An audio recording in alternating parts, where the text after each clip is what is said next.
Hi guys, back again. Today we're talking about cold boosted systems. We're talking about the pump, the vessel, the wiring, and we'll talk about the charging of the vessel and setting the correct pressures so it runs efficiently and durable. Enjoy. So let's talk about pump pressures.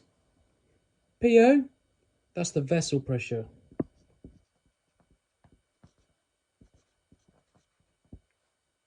T-bar, pump on pressure.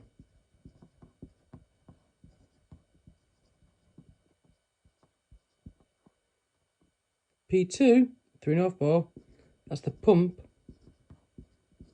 off pressure.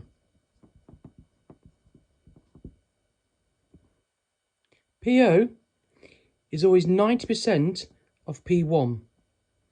And the reason why that is, so here we have the pump motor, impeller, water out, vessel.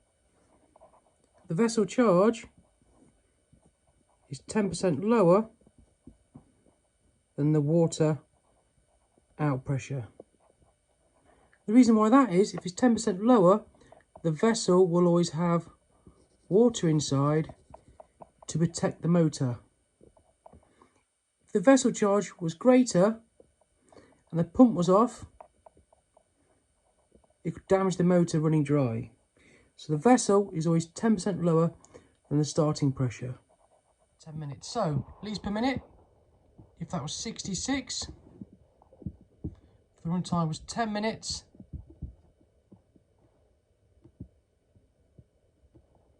it would give you 660 litres. So first things first, always make sure the pump is secured to the floor because it vibrates quite a lot. You don't want to disrupt any joints. Make sure it's got a single check valve, not a double because there's no contamination issues. The water both sides of the check valve is the same category, category 1.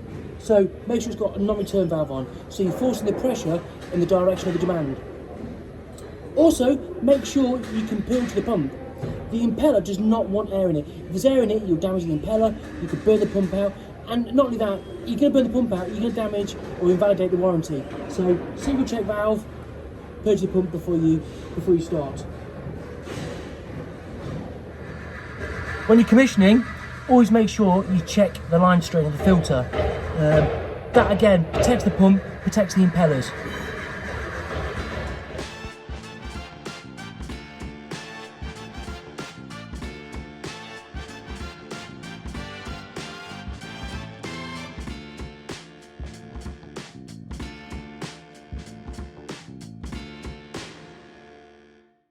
Right, so now what we'll do, I'm going to check the expansion vessel, the accumulator. I'm going to check the pressure in it. So the pressure needs to be 10% lower than what the starting pressure is. So I'm going to use this device. I'm going to unscrew the Schrader valve lid, put this on. This is about £8, and just check the pressure.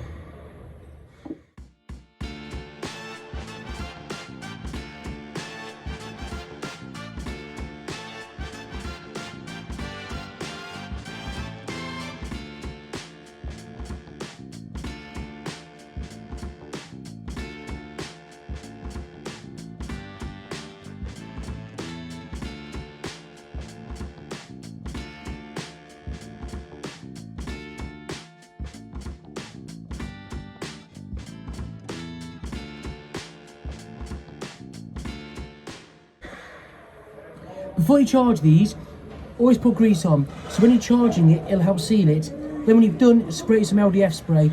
Check see if you've sealed it and it's not leaking. So now I'm going to look at the pressure switches that are on the pump, the cold booster pump. So really there's a few things you need to know about this. There's 2 switches. The first one, you can adjust the length of time, the pumping time. Because the longer it pumps, the bigger flow rate you're giving. And really, these want to be set to 10 to 15 minutes. The shorter the better. And the other one is the pressure. So these come set at 2.5 bar or 2 bar to pump off at 3.5 bar. Now, whenever you adjust that, you can't adjust the pressure difference. So, for example, 2 on, off at 3.5. If you adjust it to say 1, it'll switch off at 2.5. So that 1.5 bar pumping cycle, you can't usually change that at most pumps. So this is set at 2 and it will switch off at 3.5 bar.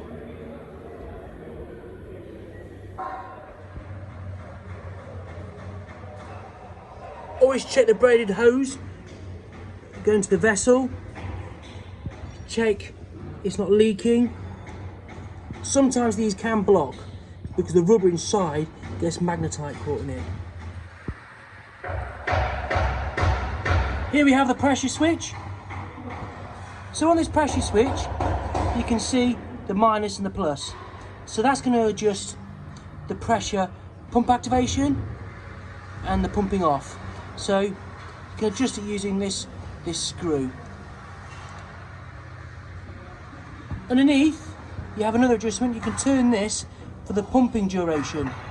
Ideally, it wants to be about 10 minutes maximum. So pressure, duration. Pressure on off has a distance of 1.5 bar.